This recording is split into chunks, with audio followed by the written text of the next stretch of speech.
आम्ही सारे खवय्येमध्ये मी राणी गुणाची तुमचं स्वागत करते. तुम्हाला माहिती आहे आपण गोव्यामध्ये आलो आहोत.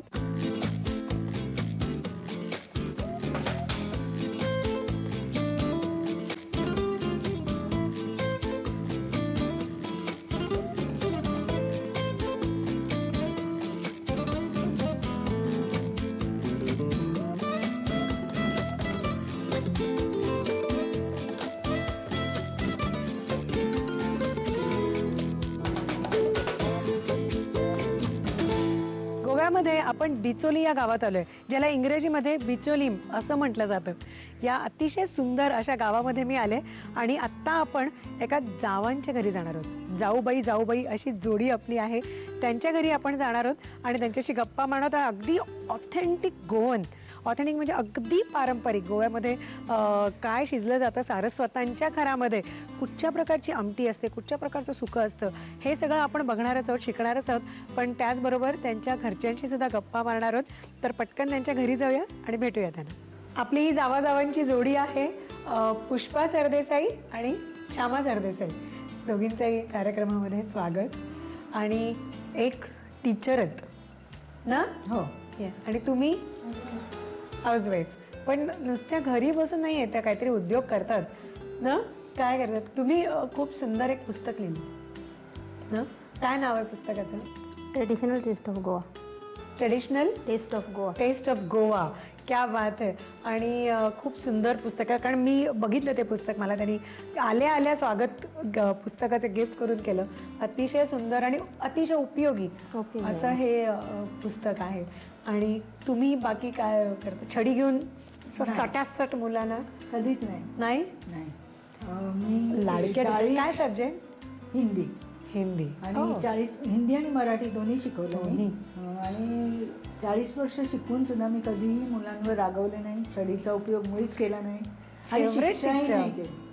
हो, त्यामुळे फेवरेट. अहो पण शिक्षक आहेत ना? हो, ते पण शिकवतात. ते कुठले सब्जेक्ट शिकवतात? ते हिस्ट्री शिकवायचे. मी आता निवृत्त आहे. तुम्ही निवृत्त झाला? वाटत नाही हो अजिबात. मुलांनी ताजं तवानं ठेवलंय. नाही पण मला अगदीच माझं अगदी पक्क मत आहे की गोव्याची हा सगळ्यात एक महत्त्वाचा मुद्दा संपूर्ण गोवन संस्कृतीचा, की इथल्या बायका अजिबात लवकर म्हाताऱ्या दिसत नाहीत. कारण एकतर मासे आहारामध्ये आणि नारळ, ह्या दोन्ही गोष्टी, त्यामध्ये तेल, नारळाचं तेल आपला रोज पोटात उतरतं. येस. पण तुमच्याकडनं पण शिकण्यासारख्या भरपूर गोष्टी आहेत. तुमच्याबद्दल आम्हाला काय काय माहिती मिळाली ते कोणी दिले बघूया का? ते पण बघूया ना जरा, कोण काय बोललंय त्यांच्याबद्दल. शिक्षिका आहे ती, पण तिला जेवण करायची खूप आवड आहे. त्यामुळे आम्हाला तऱ्हेचे पदार्थ खायला मिळतात. म्हणजे करून घालायची ते पण तिला आवड खूप आहे. ती आम्हाला वेगवेगळे पदार्थ करून घालायची. तिची आम्हाला दोघांना, म्हणजे मी आणि माझ्या भावाला आवडणारी वस्तू म्हणजे चिकन शाक होती. ते आम्हाला खूप आवडतं तिचं, ती करते ते.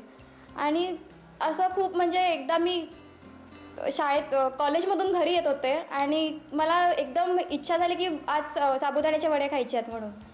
मी आईला फोन करून सांगितलं की आई करून ठेव ग, आज मी येते, आता घरी पोचते म्हणून. आई म्हणाली आत्ता कसं होणार, पण तरी तू घरी ये, मग आपण बघू काय ते. मी घरी आले, पण आईने ते करून ठेवलेलं, म्हणजे साहित्य तयार करून ठेवलेलं.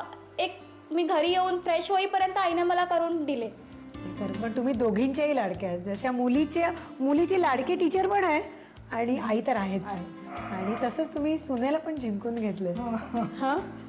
आणि तुमच्या घरी अजून कोण कोण आहे? माझा नवरा, 2 मुलगे. 2 मुलगे. काय करतात दोन्ही मुलगे? मोठे आहेत एकदम? म्हणजे एक मुलगा वकील आहे हा आणि एक आर्किटेक्ट आहे. हा इथे आहे. अरे वा. गोव्यात आणखीन घरं इतकी सुंदर सुंदर सगळी बांधली जातात, तर मला वाटतं त्याच्यात या साहेबांचाही सहभाग आहे. कारण अत्यंत सुंदर घरं आहेत नाही गोव्यामध्ये. एकतर जुनी कितीतरी वाडे आहेत गोव्यामध्ये, आणि नवीनही मला वाटतं जे कन्स्ट्रक्शन होतं ते गोव्याची ब्युटी न बिघडवू देता असं केलं जातं. तर सगळंच आम्हाला खूप, गोवा एक तर फेवरेट सगळ्यांची जागा आहे. पण जेवणही फेवरेट आहे. ज्या खाण्यासाठी जीव टाकतात सगळेजण, तो आज मासे. तुम्ही प्युअर नॉनव्हेज दाखवताय सगळे पदार्थ? अरे चंगळ आहे. तुमची जे आमचे नॉनव्हेज प्रेक्षक आहेत त्यांची सॉलिड चंगळ आहे. तर दोघींचेही जे दोन्ही पदार्थ आहेत ते मासे आणि काय आहे दोघींचं? माझं तिसऱ्यांचं डांगर आहे, पत्रवडे सुद्धा म्हणतात त्याला. डांगर म्हणजे काय? डांगर म्हणजे असे छोटे छोटे वडे करायचे. ओके. आणि तुमचं आमटी का हुमण काय? नाही सुकं? सुकं म्हटलं मी, पोळवाचं सुकं. सुकं आहे आमचं. ओके. तर मग सुरुवात टीचरपासून हो. सुरुवात करूया. आणि आता आम्ही मार्क देणार होता फॉर अ चेंज. चालेल. कारण मार्क फक्त देतच आले मी, घेतले नाही आहेत कधी. तर झी मराठीकडनं मार्क द्यायचे, पण पदार्थाचं नाव आधी सांगायला लागेल. मी आज तिसऱ्यांचे डांगर दाखवणार आहे. हां. ओके. त्याला पत्रवडे सुद्धा म्हणतात. ओके. आणि आता काकूना विचारूया की पदार्थ कुठचा शिकवताय? मी आज तिसऱ्यांचे डांगर शिकवणार आहे. आणि त्याला दुसरा कोकणी शब्द आहे पत्रवडे. म्हणजे आम्ही कोकणीत त्याला पत्रवडे म्हणतात आणि डांगरूही म्हणतात. डांगरो. डांगर. डांगर. ओके. मग साहित्य आधी लिहून घ्या आणि मग कृती बघूया काय काय. तांदळाचं पीठ, तिसऱ्यांची कालवं, बारीक चिरलेला कांदा, बेसनचं पीठ, नारळाचा चव, जाडा रवा तांदळाचा, मीठ, हळद, चिंचेचा कोळ, गरम मसाला, साधा मसाला, तेल, चिरलेल्या बारीक लसूण, बारीक चिरलेली कोथिंबीर, किसलेलं आलं, ओल्या मिरच्यांचे तुकडे. साहित्य तुम्ही बघितलं. आणि आता हे जे डांगर आहे हे बेसिकली तिसऱ्यांच्या आतलं आहे ना? कालवं आहेत ते. कालवं. म्हणतो. तर ती तिसऱ्या जेव्हा आपण निवडतो म्हणजे चिरतो तेव्हा दोन्ही साईडच्या ज्या शिंपले असतात ते टाकून द्यायचे. टाकून द्यायचे आणि फक्त आतलं घ्यायचं. आतलं घ्यायचं. हां. तर आता हे डांगर आणि ह्याचं सगळं मिक्सिंग कसं कसं काय काय प्रमाण बघूया आपण. आधी आपण ही कालवं घेऊया. पण कालवं वाफवलेली वगैरे नाही ना? डायरेक्ट? डायरेक्ट. त्याला जरा पाणी सुटतं. हां. आणि ताजी फ्रेश पाहिजे चांगली. हो, ताजी आहेत म्हणून हे जे असतं ना ह्याचं ते केशरी दिसतं. हां, बरोबर. बघा. हां. आणि जर उतरलेली असेल तर कसं? तो रंग जरा लाईट होतो. मग ही पण एक महत्वाची टीप आहे. आता त्याच्यावर आपण कांदा टाकू, बारीक चिरलेला कांदा.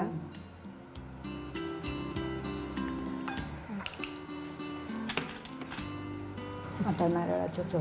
हां.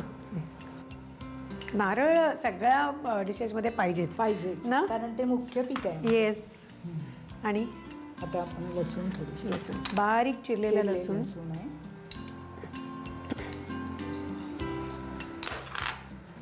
किसलेलं आलं आहे.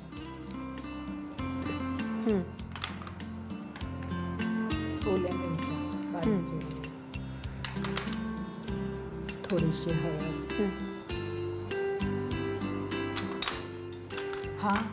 हे आणि हा आम्ही घरगुती सांबार असतो आमच्याकडे. मसाला सामार म्हणतो. म्हणजे मिरच्या, धणे म्हणजे कोथिंबीर म्हणतो आम्ही त्याला, मिरी आणि हळद चांगलं प्रत्येक नग वेगवेगळा भाजून छान खरपूस भाजून घ्यायचा आणि दळून आणून ठेवायचा. अच्छा.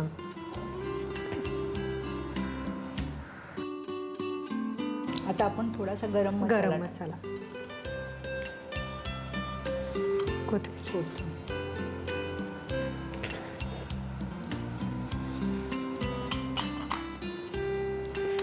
चिंचेचं कोळ. हो, कोळ टाकायचं. मीठ. ही पिठं पण त्याच्यात मिक्स होणार आहेत ना?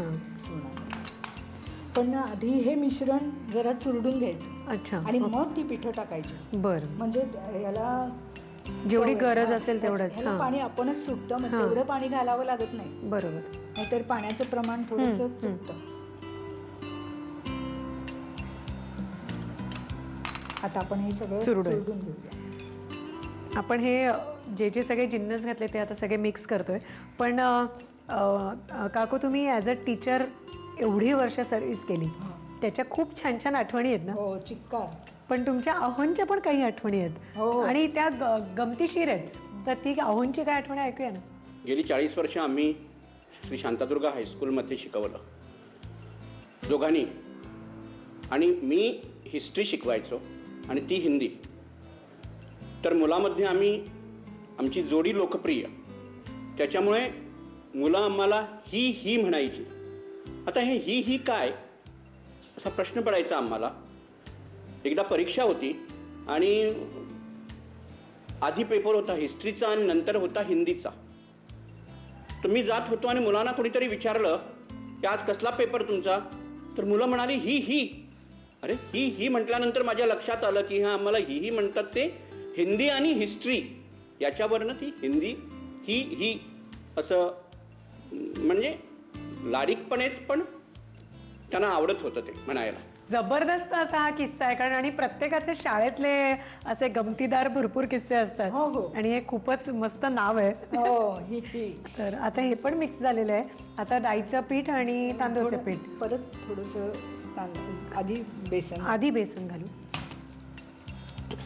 हे दोन्ही पिठं घालून आता हे आपण एकजीव करून घ्यायचं. बेसनाचं पीठ फक्त चवीसाठी चांगली अच्छा. चव येते. आणखीन थोडं एक चमचा हे आणि mix आता करून आधी घ्यायचं आणि आता तांदूळचं पीठ. तांदळाचं पीठ. आणि ते असं घट्ट सर आपल्याला थापता येईल असं हो, करायचं ना. करायचं. ओके, मग हे आम्ही एकजीव करून घेतो पीठ. पीठ आपण जे भिजवलं डांगर म्हणजे तिसऱ्यांच्या आतलं सगळं घेऊन, तर ते रेडी आहे. ते आता तांदूळाच्या पिठात घोळवून घोळवून आम्ही तळायचे. हं? तळायचं शॅलो फ्राय करायचं. हां. असे छोटे हां. छोटे गोळे करायचे. हं.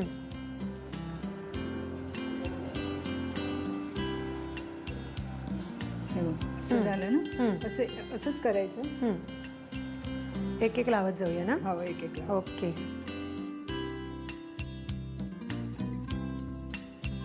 तर तुम्ही हे नक्की ट्राय करा, कारण सोपी आहे तशी डिश. कालव्याचं फक्त निवडण्याची थोडीशी मेहनत आहे, पण अत्यंत चविष्ट असा हा पदार्थ आहे. नक्की करा. आणि आत्तापर्यंत आम्ही काय काय केलं, साहित्य कृती सगळं नीट लिहून घ्या.